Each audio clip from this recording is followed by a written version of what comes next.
सभी हिंदी साहित्य प्रेमियों का हिंदी साहित्य की क्लास में आपका हार्दिक स्वागत अभिनंदन। हम पढ़ रहे हैं भक्ति काल से संबंधित क्वेश्चन आंसर। देखिए, भक्ति काल से संबंधित हमने 600 क्वेश्चन कंप्लीट कर लिए हैं। आज हमारी श्रृंखला 601 से शुरू है। चलिए बिना समय गवाए शुरू करते हैं। अगर आप इस बुक को परचेज करना चाहते हैं तो ये बुक है youth competition guide. 13,000 plus question है इसमें। 2021 तक जितने भी एग्जाम में क्वेश्चन आए हैं उनको व्याख्या सहित इसमें समझाया गया है। ठीक है, बहुत ही अच्छी बुक है ये। चलिए, सखी संप्रदाय को क्या कहा जाता है? देखिए, सखी संप्रदाय को क्या कहा जाता है? राधा वल्लभ संप्रदाय, हरिदास संप्रदाय, चिंता चिंत्य संप्रदाय और अष्टछाप संप्रदाय। देखिए, जो सखी संप्रदाय उसको क्या कहा जाता है? हरिदास संप्रदाय कहा जाता है। क्या कहा जाता है? हरिदास संप्रदाय। सखी संप्रदाय को हरिदास या टटी संप्रदाय भी कहा जाता है। इसके संस्थापक स्वामी हरिदास हैं। राधा वल्लभ संप्रदाय के संस्थापक कौन है? हित हरिवंश हैं। गौड़ीय संप्रदाय के प्रवर्तक कौन है? चैतन्य महाप्रभु। चैतन्य मत का दार्शनिक सिद्धांत अचिंत्य भेदाभेद है। ठीक है। अष्टछाप के संस्थापक कौन है? विठलनाथ जी हैं। अष्टछाप में कितने कवियों को लिया गया? तो 8 कवियों को लिया गया। विठलनाथ जी ने 1565 में अष्टछाप की स्थापना की थी, जिसमें 4 शिष्य अपने पिता वल्लभाचार्य के लिए और 4 शिष्य अपने लिए, और इसमें अष्टछाप की स्थापना की। ठीक है। वृंदावन में मीराबाई की मुलाकात किस कृष्ण भक्त से हुई थी? देखिए, चित स्वामी, रूप गोस्वामी, गोविंद स्वामी और जीव गोस्वामी। तो किससे हुई थी? जीव गोस्वामी से हुई थी। किससे हुई थी? जीव गोस्वामी से इनकी मुलाकात हुई थी। वृंदावन में मीराबाई की मुलाकात किससे हुई थी? किस कृष्ण भक्त से हुई थी? तो जीव गोस्वामी से हुई थी। देखिए, वृंदावन में मीराबाई की मुलाकात कृष्ण भक्त कवि जीव गोस्वामी से हुई थी। वहाँ से मीरा द्वारका चली गई। देखिए, वृंदावन से मीरा कहाँ चली गई? द्वारका। और वहीं रणछोड़ जी के मंदिर में कृष्ण लीला और आत्मविरह वेदना का निवेदन करने लगी। मीरा ने कृष्ण को बाल स्नेही कहा है। देखिए, बाल स्नेही किसने कहा है कृष्ण को? तो मीरा ने कहा है। मीरा ने प्रसिद्ध आलवार कवियत्री अंडाल की भांति कृष्ण को अपना पति मानकर अपनी भावनाएं नटनागर के चरणों में अर्पित की हैं। ठीक है। चलिए, राग गोविंद के रचयिता कौन है? देखिए, राग गोविंद के रचयिता कौन है? सूरदास हैं, नंददास हैं, रैदास हैं, मीराबाई। तो देखिए, राग गोविंद के रचयिता कौन है? मीराबाई हैं। राग गोविंद की रचना धर्मनिरपेक्ष कवियत्री मीराबाई की है। ठीक है। इनकी अन्य प्रसिद्ध रचनाएं हैं नरसिंह जी का मायरा, राग सोरठा, गीत गोविंद की टीका, मलार राग, सत्यभामा रूसणो, मीरा की गरबी और रुक्मणी मंगल। ठीक है। मीराबाई की उपासना पद्धति क्या थी? देखिए, हम पहले भी पढ़ चुके हैं कि मीराबाई की उपासना क्या थी? माधुर्य भाव की थी। ठीक है। मीराबाई की उपासना पद्धति माधुर्य भाव की थी। मीराबाई मूलतः संप्रदाय निरपेक्ष कृष्ण भक्त कवियत्री है। इनकी प्रमुख रचना है गीत गोविंद की टीका, नरसिंह जी का मायरा, फिर क्या है, हाँ जी, राग सोठा, राग गोविंद, मलार राग, सत्यभामानुरूषण और मीरा की गरबी और रुक्मणी मंगल। ठीक है। तुम्हारे घर आओ जी प्रीतम प्यारा, चुन चुन कलियां मैं सेज बनाऊं, भोजन करूं मैं सारा। क्या है? तुम्हारे घर आओ जी प्रीतम प्यारा, चुन चुन कलियां मैं सेज बनाऊं, भोजन करूं मैं सारा। ये किसकी पंक्तियां हैं? मीराबाई, महादेवी, विद्यापति और भूषण। तो किसकी पंक्तियां हैं? मीराबाई की उपासना तुम हमारे घर आओ जी प्रीतम प्यारा, ये किसकी पंक्तियां हो सकती हैं? तो देखिए, ये दी गई पंक्तियां किसकी हैं? मीराबाई की हैं। देखिए, मीराबाई की पंक्तियां कौन सी हैं? तुम हमारे घर आओ जी प्रीतम प्यारा, चुन चुन कलियां मैं सेज बनाऊं, भोजन करूं मैं सारा।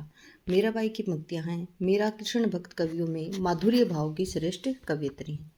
कवि या कवियत्री इस प्रकार से हैं। महादेवी की प्रमुख पंक्तियां मैं नीर भरी दुख की बदली। विद्यापति की हैं देशिल बैना सब जन मिठा। भूषण की हैं 3 बेर खाती वे 3 बेर खाती हैं। क्या है? भूषण की क्या है? 3 बेर खाती वे 3 बेर खाती हैं। फिर क्या है? देखिए, स्वस्ति श्री तुलसीदास, पुलभूषण दूषण हरण गोसाई, 12 बार प्रणाम करहूँ, अब हरकूं शोक समुदाय। देखिए ये पंक्तियाँ हम आचार्य रामचंद्र शुक्ल के हिंदी साहित्य के इतिहास में पढ़ चुके हैं कि ये तुलसीदास जी को लिख रही हैं कौन, मीराबाई। तो ये पंक्तियाँ किसकी हैं, मीराबाई की हैं। बल्कि इनको प्रमाणिक तो नहीं बताया गया है, लेकिन ये पंक्तियाँ किसकी हैं, मीराबाई से संबंधित हैं कि वो तुलसीदास जी को पत्र लिख रही हैं। ठीक है, मीराबाई ने तुलसीदास जी को एक पत्र लिखा था। स्वस्ति श्री तुलसी कुलभूषण दूषण हरण गोसाई, 12 बार प्रणाम करूं अब हरकु शोक समुदाय। पत्रोत्तर में गोस्वामी तुलसीदास जी ने ये लिखा, जाके प्रिय न राम वेदही तजिए ताही कोटि बैरिसम यद्यपि परम स्नेही। मीराबाई की रचनाओं में किस भाषा की छोक ज़्यादा थी, किसकी थी, हरियाणवी, मराठी, पंजाबी और राजस्थानी। देखिए मीराबाई के पदों में, रचनाओं में किस भाषा की छोक ज़्यादा थी, तो किसकी थी। आप सभी को पता था कि राजस्थान में जन्मी मीरा मेड़ता में कुड़की गांव में इनका जन्म हुआ था। ठीक है, तो राजस्थान में जन्मी होने के कारण इनकी भाषा में किसकी छोक है, राजस्थानी की छोक है। देखिए आगे देखते हैं, मीराबाई की रचनाओं में राजस्थानी भाषा की छोक ज़्यादा पाई जाती है। मीराबाई कृष्ण भक्ति शाखा की प्रमुख कवयित्री हैं। उनकी कविताओं में गहरी टीस है जो भक्ति के रंग में रंगकर और गहरी हो गई है। देखिए मीराबाई द्वारा रचित ग्रंथ नरसिंह जी का मायरा, गीत गोविंद टीका, राग गोविंद, राग सोरठा के पद, मलार राग, सत्यभामानुरूषण, मीरा की गर्भी और रुक्मणी मंगल। देखिए इनकी रचना याद रखेंगे। बसो मेरे नैनन में नंदलाल, ये किसकी पंक्तियाँ, देखिए किसकी पंक्तियाँ हैं, मीराबाई की पंक्तियाँ हैं। बसो मेरे नैनन में नंदलाल, ये किसकी पंक्तियाँ हैं, मीराबाई की पंक्तियाँ। देखिए लड़काई, बसो मेरे नैनन में नंदलाल, ये मीराबाई की पंक्तियाँ हैं। लड़काई को प्रेम कहाँ कहूँ, अली कैसे करी छूटत, ये किसकी है, सूरदास जी की। फिर है नव मरकत मणि श्याम मणिगन गम्ब्रजमाला बाला, वृंदावन को रिझी मनु परहाई माला, ये किसकी है, नंददास जी की। फिर है कंचन मणि मरकत असोपी, नंद सुवन के संगम सुख कर अधिक विराजित गोपी, ये किसकी है, कृष्णदास जी की है। फिर है रसखान जी का वास्तविक नाम क्या था। देखिए जो रसखान जी हैं इनका पूरा नाम था सैयद इब्राहिम। क्या नाम था रसखान जी का, पूरा नाम सैयद इब्राहिम था। देखिए रसखान कवि का वास्तविक नाम सैयद इब्राहिम था। इनका जन्म अनुमानतः है दिल्ली में सन 1533 में तथा मृत्यु 1618 ईस्वी में हुई थी। रसखान की प्रमुख काव्य कृतियाँ हैं सुजान रसखान, प्रेम वाटिका, दान लीला और अष्टयाम। गौड़ीय संप्रदाय के संस्थापक कौन हैं, तो चैतन्य महाप्रभु हैं। गौड़ीय संप्रदाय के संस्थापक कौन हैं, चैतन्य महाप्रभु हैं। देखिए संस्थापक और संप्रदाय इस प्रकार से दिए हुए हैं यहाँ पे। चैतन्य महाप्रभु संस्थापक हैं किसके, गौड़ीय संप्रदाय के। हित हरिवंश संस्थापक हैं किसके, राधा वल्लभ संप्रदाय के। स्वामी हरिदास किसके हैं, सखी संप्रदाय या तटी संप्रदाय के। और लालदास हैं वो लाल पंथ के हैं। ठीक है, मेरो तो गिरधर गोपाल दूसरों न कोई, ये किसका पद है, तो देखिए मेरो तो गिरधर गोपाल दूसरों न कोई, ये पंक्तियाँ किसकी हैं, तो ये मीराबाई की पंक्तियाँ हैं। किसकी पंक्तियाँ हैं, मीराबाई की पंक्तियाँ। चलिए मेरो तो गिरधर गोपाल दूसरों न कोई, पद के रचयिता कौन है, मीराबाई हैं। ये संप्रदाय निरपेक्ष अनन्य कृष्ण भक्त कवयित्री थी। इनकी भक्ति है वो माधुर्य भाव और प्रेम भाव की मानी जाती है। पायो जी मैंने राम रतन धन पायो, प्रस्तुत पद रचयिता किसकी हैं। देखिए पायो जी मैंने राम रतन धन पायो, प्रस्तुत पद के रचयिता कौन है, तो देखिए किससे संबंधित हैं ये पंक्तियाँ, मीराबाई से संबंधित हैं। किससे संबंधित है, मीराबाई। पायो जी मैंने राम रतन धन पायो, इस पद में की रचना धर्म निरपेक्ष कवयित्री मीराबाई की। इनकी रचनाएं हैं गीत गोविंद की टीका, नरसिंह जी का मायरा जिसे माहिरो भी कहा जाता है, मलार राग, राग गोविंद, सत्यभामानुरूषण, मीरा की गर्भी, रुक्मणी मंगल आदि मीरा की प्रमुख रचनाएं। आगे क्वेश्चन नंबर है 613, मीराबाई की मलाल किसकी कृति है। देखिए मीराबाई की मलाल किसकी कृति है, मीराबाई की है, नंददास की है, छीत स्वामी की है और गोविंद स्वामी की है। देखिए मीराबाई की मलाल है, ये किसकी रचना है, तो ये मीराबाई की रचना है। किसकी रचना है, मीराबाई की रचना। राजस्थान के मेड़ता के राठौड़ वंश रतन सिंह की यहाँ 1516 में जन्मी मीराबाई गिरधर गोपाल श्री कृष्ण की प्रमुख भक्त थी। मीराबाई ने अपने इष्ट देव की उपासना में मीराबाई का मलार, नरसिंह जी का मायरा, गीत गोविंद, टीका, राग गोविंद आदि की स्थापना की। अष्टचाप के कवि नंददास ने अनेकार्थ मंजरी, रस मंजरी, मान मंजरी, रूप मंजरी, श्याम सगाई, भंवर गीत, रास पंचाध्यायी, सिद्धांत पंचाध्यायी नामक कृतियों की रचना की है। छीत स्वामी की स्फुट रचनाओं का संकलन पदावली नाम से मिलता है। गोविंद स्वामी के पदों का संकलन गोविंद स्वामी के पद के नाम से मिलता है। अगला क्वेश्चन है, पुष्टि मार्ग मत के प्रवर्तन का श्रेय निम्नलिखित वैष्णव आचार्यों में किसे दिया जाता है? देखिए, जो पुष्टि मार्ग है उसके मत का जो प्रवर्तन है उसका श्रेय किसको दिया जाता है? किसको? निम्बार्काचार्य को, मध्वाचार्य को, वल्लभाचार्य को, रामानुजाचार्य को। तो देखिए क्या दिया है इसमें, ये किसको दिया गया? वल्लभाचार्य को पुष्टि मार्ग का प्रवर्तन बताया जाता है। वल्लभाचार्य के शिष्य थे 4 अष्टछाप में जिन्हें शामिल किया गया, और 4 शिष्य थे विठ्ठलाचार्य के। देखिए, कृष्ण भक्ति काव्य धारा में पुष्टि मार्ग का प्रवर्तन का श्रेय वल्लभाचार्य को दिया जाता है। वल्लभाचार्य ने वल्लभ संप्रदाय की स्थापना की। भागवत महापुराण में पुष्टि मार्ग के संदर्भ में कहा जाता है कि पुष्टि की में पोषणम, पोषणम किम तदनुग्रह भगवत कृष्ण कृपा। वल्लभाचार्य ने निम्न ग्रंथों की रचना की, जैसे कौन कौन से हैं? पूर्व मीमांसा भाष्य, उत्तर मीमांसा, ब्रह्मसूत्र भाष्य, जिसे अणुभाष्य भी कहा जाता है। उत्तर मीमांसा को क्या कहा जाता है? अणुभाष्य, और ब्रह्मसूत्र भाष्य को भी क्या कहा जाता है? अणुभाष्य। श्रीमद् भागवत की सूक्ष्म टीका, तत्वदीप निबंध। निम्बार्काचार्य ने निम्बार्क संप्रदाय की स्थापना की। इनके द्वारा रचित ग्रंथ हैं वेदांत परिजात सौरभ, 10 श्लोकी, श्री कृष्ण स्तवराज, प्रपन्न कल्प पल्लवी आदि। रामानुजाचार्य ने श्री संप्रदाय की स्थापना की तथा इनका मत क्या है? विशिष्टाद्वैतवाद। ठीक है। निम्नलिखित में से कौन कृष्ण भक्ति शाखा के कवि नहीं है? कबीरदास, नंददास, सूरदास, रसखान। देखिए, नंददास और रसखान ये किसके हैं? विठलाचार्य के शिष्य हैं। और सूरदास जी किसके हैं? वल्लभाचार्य के। और जो कबीरदास जी हैं ये ज्ञानाश्री शाखा के अंतर्गत संत कवि हैं। तो कौन आएंगे इसमें? कबीरदास जी आंसर आएगा। ठीक है। कबीरदास जी कृष्ण भक्ति शाखा के कवि नहीं हैं। कबीरदास जी संत धारा या निर्गुण काव्य धारा के प्रमुख कवि हैं। इन्हें ज्ञानाश्रय शाखा के अंतर्गत रखा जाता है।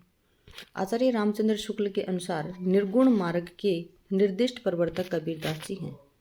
डॉक्टर बच्चन सिंह ने लिखा है, हिंदी भक्ति काव्य के प्रथम क्रांतिकारी पुरस्कृता कौन है? कबीर है। कबीर की वाणी का संग्रह उनके शिष्य धर्मदास ने बीजक में किया, और कब किया? 1464 में। ठीक है। नंददास, सूरदास, रसखान, मीराबाई ये सभी सगुण काव्य धारा के अंतर्गत कृष्ण भक्ति शाखा में आते। नरसिंह जी का मायरा किसकी रचना है? तो ये मीराबाई की रचना है। नरसिंह जी का मायरा किसकी रचना है? तो नरसिंह जी का मायरा मीराबाई की रचना है। इनका जन्म 1516 में हुआ था। कहाँ पे? कुड़की ग्राम में।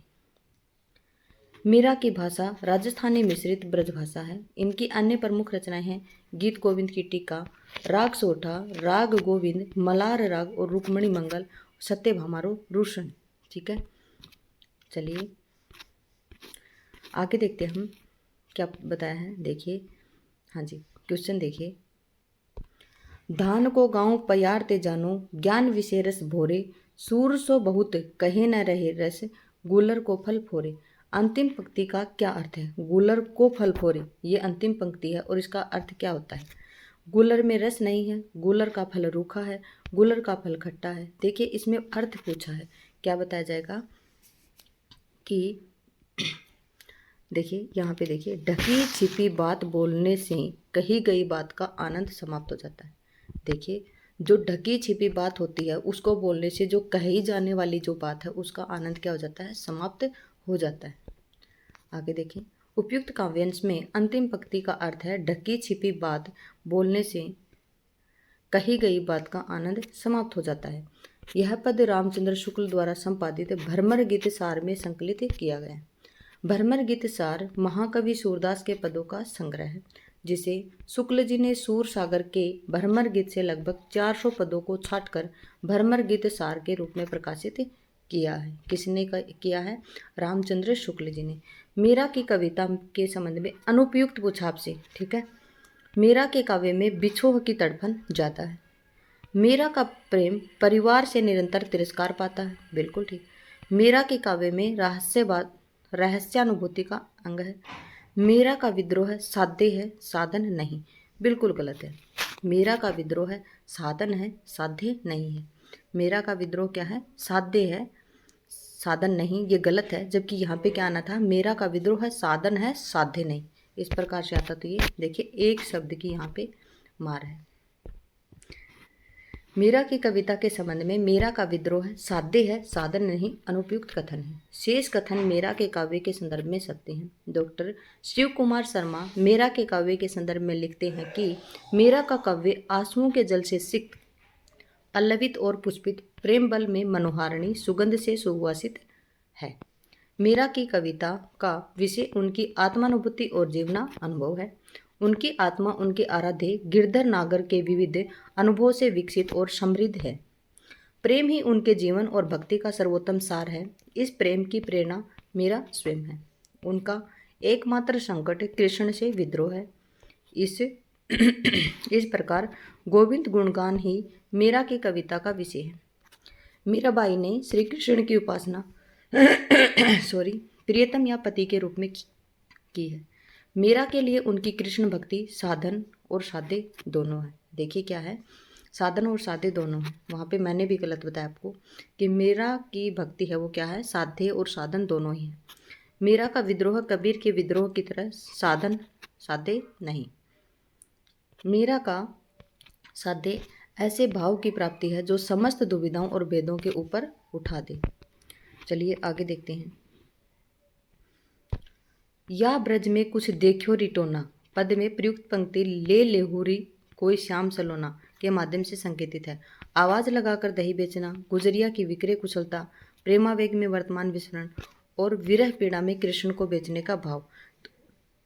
इसमें क्या दिया गया है? देखिए, प्रेमावेग में वर्तमान का विस्मरण क्या है कि या ब्रज में कुछ देखो रिटोना पद में जो प्रयुक्त पंक्ति है ले लेहुरी कोई श्याम सलोना के माध्यम से क्या है कि जो प्रेम वेग में वर्तमान का स्मरण किया गया है। पद में प्रयुक्त पंक्ति के माध्यम से प्रेमावेग के वर्तमान का विस्मरण संकेतित है। अन्य तीनों विकल्प गलत हैं। इस पद में मीरा ब्रज की गोपियों का कृष्ण प्रेम दर्शा रही है। मीरा कहती है, लगता है किसी ने उनके ऊपर टोना कर दिया। वह दही बेचने घर से निकलती है, किंतु आगे जाने पर जब राह में श्याम मिल जाता है तो सूध बुध खो बैठती हैं। दही की जगह श्याम सलोना ही लोगों को बेचा करती हैं। ठीक है, बेचने लगती हैं। देखिए, श्याम सलोना ही बेचने लगती हैं।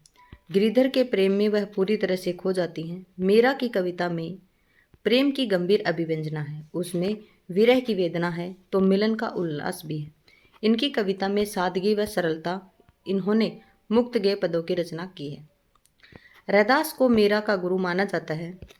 ये माधुर्य भाव की कवियत्री हैं। उन्होंने कृष्ण का स्मरण गिरिधर नागर के रूप में किया है। सुमित्रा नंदन पंत ने मीरा राजपुताने की मरुस्थल व मंदाकिनी कहा है। जोगी मत जा मत जा मत जा पंक्ति में जोगी मेरा का अभिप्राय है। जोगी से मेरा का क्या अभिप्राय है? कृष्ण, उद्धव, योगी और गोरखनाथ। किसका संबंध है इससे? तो इसमें कृष्ण का संबंध है। किसका संबंध है? कृष्ण का संबंध है। देखिए, उपयुक्त पंक्ति जोगी से मेरा का अभिप्राय कृष्ण से है। शेष विकल्प गलत है। यहाँ पे मीरा को ने कृष्ण को जोगी, जोगिया, रावल आदि संबोधन भी दिए हैं। इन संबोधनों के संदर्भ में मीरा पर नाथपंथी प्रभाव की बात कही जाती है। ऐसे पदों में मीरा को देखिए, यहाँ पे पूछा जा सकता है कि जोगी में मीरा का अभिप्राय कृष्ण से है, लेकिन ये क्या है कि ये संबोधन जब मीरा कर रही हैं तो इसके ऊपर किसका प्रभाव है? तो इनके ऊपर नाथपंथी प्रभाव है। ठीक है, ऐसे पदों में मीरा ने अपने आराध्य के प्रति प्रेम की तीव्रता दीवानगी की हद तक की है। मीरा की इस तीव्रता को सूफी संतों के प्रभाव में भी जोड़ा जाता है। देखिए, किसका प्रभाव पड़ा? नाथपंथी का और सूफी मत का। इसके अतिरिक्त मीरा ने कुछ पदों में सदगुरु का उल्लेख किया है। इस प्रकार साक्ष्यों से मीरा को निर्गुण संत परंपरा का प्रमाणित करने का प्रयास किया है। यद्यपि मीरा कबीर, रैदास, नानक और पुष्टि मार्गीय भक्त कवियों की तरह भ्रमणशील नहीं थी। यद्यपि उनकी साधु मंडली प्रत्येक पंथ के साधु तथा भक्तजनों का स्वागत करती थी। मीरा के भक्ति का आधार कृष्ण के प्रति एकनिष्ठ प्रेम है।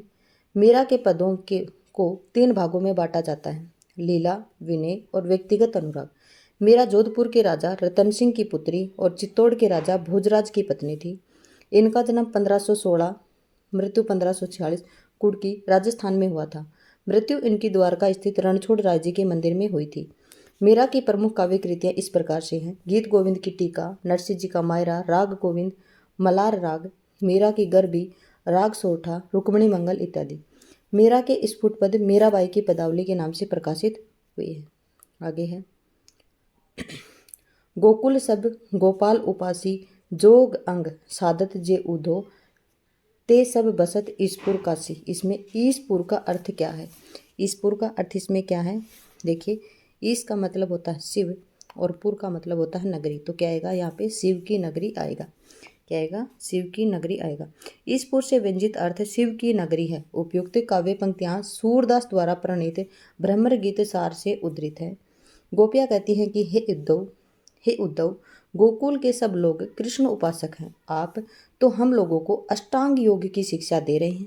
अष्टांग योग की साधना करने वाले शंकर की नगरी काशी में निवास करते हैं। सूरदास द्वारा रचित प्रमुख ग्रंथ इस प्रकार से हैं: सूर सागर, सूर सारावली और साहित्य लहरी। देखिए, सूर सागर, सूर सारावली और साहित्य लहरी के सूरदास जी की महत्वपूर्ण रचनाएं हैं। फिर है सूरदास ने सूर सागर में 3 भ्रमर गीतों की योजना की है। हिंदी साहित्य में भ्रमर गीत काव्य परंपरा का प्रवर्तन किसने किया है? सूरदास जी ने किया है। ठीक है, आगे है आए जोग सिखावन पांडे। क्या है? आए जोग सिखावन पांडे, सूरदास तीनों नहीं उपजत, धनिया धान कुम्हांडे। इनमें तीनों का व्यंग्यार्थ क्या अर्थ है? देखिए, क्या अर्थ आएगा इसमें? यहाँ पे देखते हैं, धनिया और धान और कुम्हांडे। तो धनिया का अर्थ क्या होगा यहाँ पे?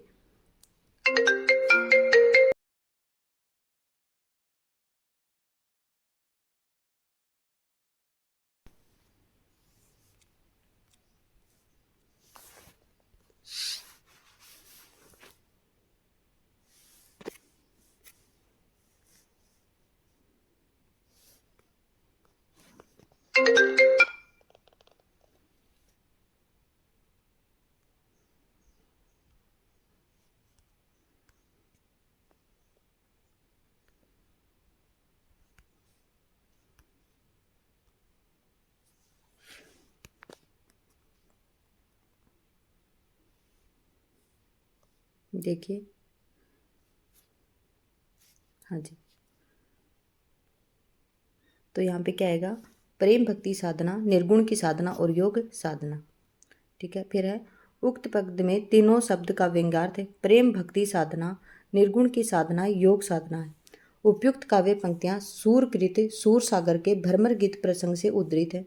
प्रस्तुत दोहे गोपियाँ उद्धव पर तंज कसते हुए कह रही हैं कि हे सखी देखो, योग शास्त्र सिखाने के लिए पंडित जी आ गए हैं। गोपियाँ कहती हैं कि उद्धव, तुम अच्छी प्रकार से जानते हो कि धनिया, धान और काशीफल, इन तीनों की खेती एक साथ होना संभव नहीं है और असंभव, इसलिए हमारे लिए श्री कृष्ण को छोड़कर तुम्हारे परम ब्रह्मा को स्वीकार करना असंभव है। नागरी नारी भले बुझेगी, अपने वचन स्वभाव, पंक्ति में अभिव्यंजित नहीं है। क्या नहीं है? यशोदा का कृष्ण प्रेम। उक्त पंक्ति में यशोदा का कृष्ण प्रेम अभिव्यंजित नहीं है। अन्य विकल्पों का कथन इस पंक्ति में संबंधित है। सूरदास द्वारा रचित 25 ग्रंथ बताए गए हैं, जिनमें 3 ही उपलब्ध हैं: सूर सागर, सूर सारावली, साहित्य लहरी। सूर सागर में 4936 पद हैं और 12 स्कंद हैं। हिंदी साहित्य भ्रमर गीत काव्य परंपरा का प्रवर्तन सूरदास ने किया है।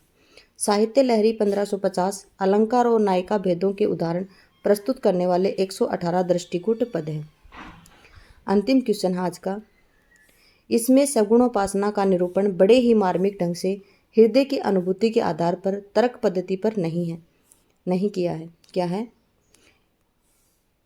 इसमें सगुणोपासना का निरूपण बड़े ही मार्मिक ढंग से हृदय की अनुभूति के आधार पर किया है। तर्क पद्धति पर नहीं किया है। सूरदास ने के भ्रमर गीत से संबंधित यह कथन किसका है? तो किसका है? ये रामचंद्र शुक्ल जी का कथन है। सूरदास के भ्रमर गीत के संदर्भ में उपयुक्त कथन आचार्य रामचंद्र शुक्ल जी का है। नंद दुलारी वाजपेयी, डॉक्टर मैनेजर पांडे और कवि विजेंद्र स्नातक ने भ्रमर गीत गोपी चरित को दुखांत काव्य कहा है। भ्रमर गीत में अन्योक्ति और वक्रोक्तियों की भरमार है। आचार्य रामचंद्र शुक्ल ने भ्रमर गीत को उपालंब काव्य व ध्वनि काव्य कहा है। आचार्य हजारी प्रसाद द्विवेदी ने लिखा है, सूरदास अपने विषय पर का वर्णन शुरू करते हैं तो मानो अलंकार शास्त्र छोड़कर, देखिए क्या है, अलंकार शास्त्र हाथ जोड़कर उनके पीछे दौड़ा करता है। ठीक है। उपमाओं की बाढ़ आ जाती है, रूपकों की वर्षा होने लगती है, संगीत के प्रवाह में कवि स्वयं खो जाते हैं। सूरदास की रचनाओं में सर्वप्रथम संपादन किसने किया था? कलकत्ता में 1841 में राग कल्पद्रुम नाम से हुआ था। हजारी प्रसाद द्विवेदी ने सूरसागर को स्त्री चरित्र का विशाल काव्य कहा है। भ्रमर गीत परम विरह शक्ति और का गहरा समावेश है। देखिए व्याख्या में इतने सारे क्वेश्चन बनते हैं, कम से कम 10 या 12 क्वेश्चन तो बन ही जाते हैं। व्याख्या इतनी महत्वपूर्ण दी है इन्होंने, छांट छांट कर व्याख्या में लिखा है इन्होंने।